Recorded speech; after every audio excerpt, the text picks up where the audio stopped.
Hello, चलिए शुरू करते हैं एसएससी इंग्लिश सेट सीरीज में सेट नंबर 22 का सॉल्यूशन। वॉइस चेंज करना है। Ravi had committed a mistake, तो हो जाएगा a mistake had been committed by Ravi, option number 2। आपको करेक्ट स्पेलिंग बताना है। कमांड्स में डबल एम होना चाहिए, इसलिए गलत है।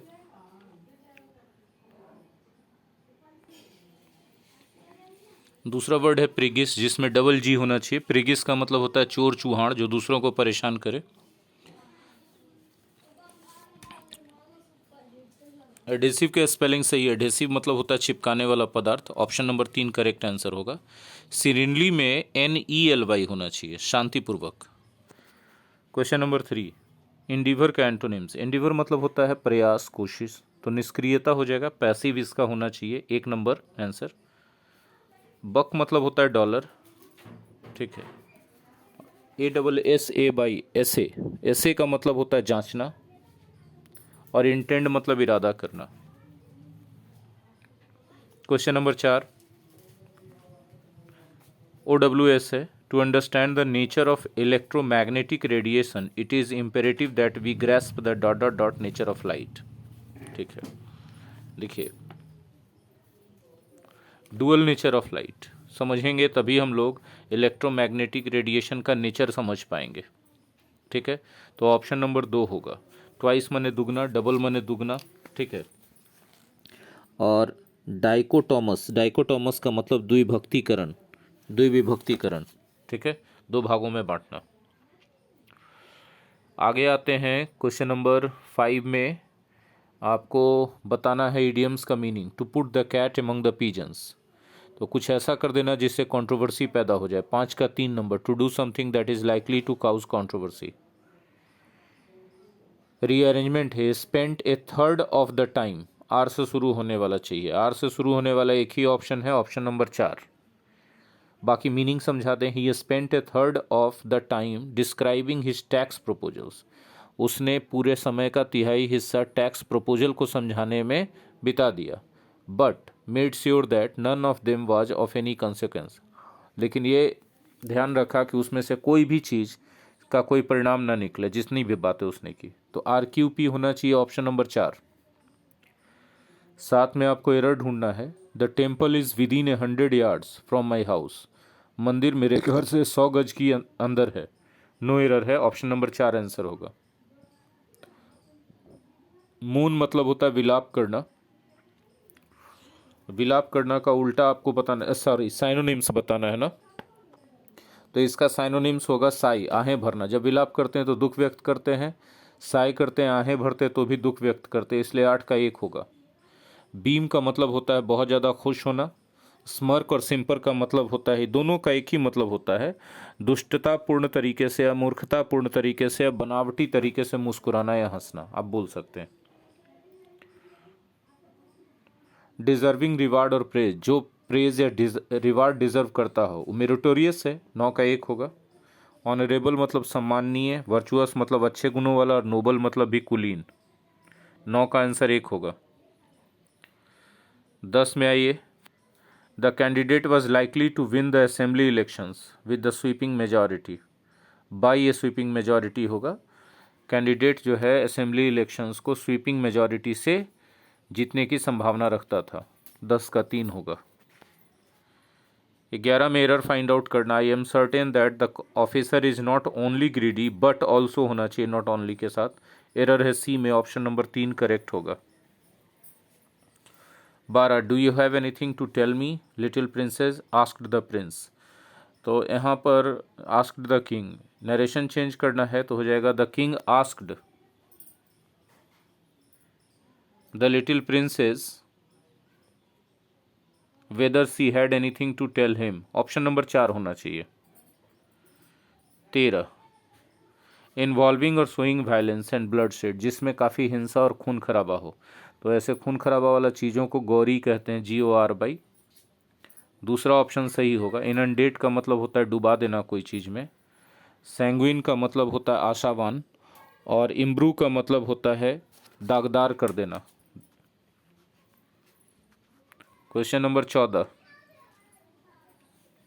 एंटोनिम बताना है बिलीगर का। बिलीगर का मतलब होता है परेशान करना, देखिए बैजर मने भी परेशान करना, पेस्टर मने भी परेशान करना। नौ का मतलब होता है कुतर देना। असिस्ट मतलब मदद करना, सहायता करना। तो परेशान करना का एंटोनिम तो सहायता करना होगा। ऑप्शन नंबर 2 करेक्ट आंसर होगा। 15 the special court was dot dot dot without having reached any decision on the case. Case पर केस में बिना किसी फैसले पर पहुंचे हुए कोर्ट को क्या किया गया? तो कोर्ट को एडजर्न किया जाता है। 15 का 1 होगा।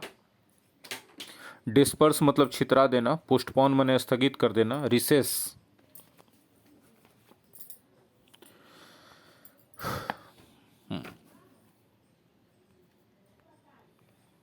बोल सकते हैं खाई, दरार या गैप। करेक्ट स्पेलिंग बताना है। भाई ब्लॉटिंग में तो डबल टी होना चाहिए, ठीक है। टेराजो में डबल जेड, डबल आर तो सही है, डबल जेड होना चाहिए। टेराजो एक प्रकार का फ्लोरिंग होता है मोजाइक से किया हो जिसमें दाना दाना रहता है, ठीक है। खैर गलिबल में डबल एल होना चाहिए, इसलिए 1 2 3 का स्पेलिंग गलत है। पायरोक्सिन का स्पेलिंग सही है। पायरोक्सिन एक प्रकार का पदार्थ होता है, आग जल्दी पकड़ता है, पत्थर होता है, चट्टान होता है, केमिकल का बना हुआ। 16 का 4 होगा। 17 select the synonym of melodramatic. Melodramatic का मतलब होता है नाटकीय, तो थिएट्रिकल का भी मतलब होता है नाटकीय, इसलिए 4 नंबर इसका सही आंसर होगा। ट्रैंक्विल मतलब शांत। हेल्सियन का भी मतलब होता है शांत। और ब्यूकोलिक का मतलब होता है गंवार, देहाती। 18 में आपको रीअरेंज करना है। द यात्रा फोकस्ड ऑन समथिंग, तो आर से शुरू होगा। 2 और 4 छट गया, 1 और 3 में से एक। Focused on access to development and dignity for poor and marginalised communities. ये यात्रा का फोकस है कि पुअर और मार्जिनलाइज्ड कम्युनिटीज़ के डेवलपमेंट और डिग्निटी तक पहुंचा जाए, ठीक है। तो होना चाहिए RPQ। ऑप्शन नंबर 3 करेक्ट होगा 18 का। शूट द ब्रीज 19 नंबर एक ईडियम है और उसका आंसर अर्थ बताना है। तो शूट द ब्रीज का मतलब होता है मतलब कैजुअल तरीके से बातचीत करना, तो ऑप्शन नंबर दूसरा हो जाएगा। 20 बताना है। It is hard to believe that she were dead for 3 months. देखिए आपको बताना है इसमें इम्प्रूवमेंट करके, तो शी वेयर तो नहीं होगा, शी हैज़ बीन डेड हो जाएगा, तो करेक्ट होना चाहिए 20 का 2। ये बात मुश्किल है कि ये विश्वास कर किया जाए कि वो 3 महीने से मृत पड़ी हुई है। अब आ गए 21 में। 21 से 25 में क्लोज टेस्ट है, ठीक है। देखिए 21 का पढ़ रहे dot dot dot being an intangible idea. Intangible idea मतलब नेशन एक इंटेंजिबल आइडिया है इसके बावजूद, तो के बावजूद के अर्थ में डिस्पाइट लगाएंगे। Despite being an intangible idea. देखिए इंस्पाइट नहीं लग सकता क्योंकि उसके साथ ऑफ नहीं है, पहला ऑप्शन है। तीसरा डिस्पाइट ऑफ नहीं लग सकेगा क्योंकि डिस्पाइट के साथ ऑफ होता ही नहीं है। और ऑल्दो तो पूरे क्लाउज के साथ आता है। बीइंग एन इंटेंजिबल आइडिया एक फ्रेज है, इसलिए नहीं होगा ऑल्दो, यानी चौथा बच गया। Despite being an intangible idea मतलब एक इंटेंजिबल आइडिया होने के बावजूद the nation is quite real. Nation एक रियल चीज़ है because it is a shared idea. Intangible idea होने के बावजूद नेशन रियल में होता है क्योंकि एक शेयर्ड आइडिया है, ठीक है। अब आगे देखते हैं 22 में। Symbols of nationhood are important for this sharing. Symbols of nationhood के जो सिम्बॉल्स होते हैं शेयरिंग के लिए इम्पॉर्टेंट होते हैं ताकि इस शेयरिंग को रिलायबली रिप्रोड्यूस किया जा सके। Which is why we have familiar aids. इसी वजह से हम लोगों के पास बहुत सारे फेमिलियर एड्स हैं टू मेमोरी के, लाइक मैप्स, फ्लैग्स और the figure of mother India, जो हमें अपने देश की याद दिलाते हैं। National symbols are extremely powerful, यानी हम देख रहे हैं कि 21 में 4, 22 में 1, 23 में 2 और 24 में बिकाउज होना चाहिए। Because they connect to compressed reservoirs of intense emotion.